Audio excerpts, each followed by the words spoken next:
இன்றைக்கி கோய் fish tank வந்து clean பண்ணுறதுக்காண்டி இந்த ப்ராசஸ் பண்ணி வச்சுருக்கோம். ஒரு 80% வாட்டரை வந்து நான் எடுத்துட்டு அந்த டாப் ஃபில்ட்ரு அப்புறம் ஸ்பாஞ்ச் ஃபில்ட்ரு எல்லாத்தையும் க்ளீன் பண்ணி இப்போது அந்த இடத்துல போட்டுட்டு லாஸ்ட்டாக பாட்டமில் இருக்க டஸ்ட்டையும் வந்து ரிமூவ் பண்ணுறதுக்காண்டி மோட்டரை போட்டு விட்ருக்கேன்.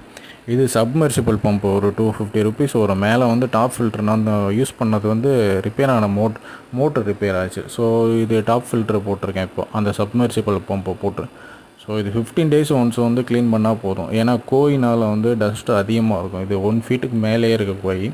அப்புறம் வந்து பட்டர்ஃப்ளை கோயும் போட்டிருக்கேன். இதோட டஸ்ட்டு அதிகமாகிறதுனால இது ப்ராசஸ் வந்து ஒரு 15 daysலேயே பண்ணுற மாதிரி இருக்கும். சின்ன ஃபிஷ்ஷாக இருந்துச்சுன்னா இது உங்களுக்கு 2 months கூட தாங்கும். ஃபில்ட்ரு நல்லா யூஸ் ஆகும். நம்ம வெறும் ஸ்பாஞ்ச் தான், ஒரு 10 rupees ஸ்பாஞ்ச் அதில் மேலே போட்டோம்னா போதும். அதோட காட்டன் கிளாத்து, அது நார்மலாக ஸ்பாஞ்ச் மாதிரி இருக்கும், ஒயிட் கிளாத்து, அது போட்டோம்னா செம்மையாக இருக்கும்.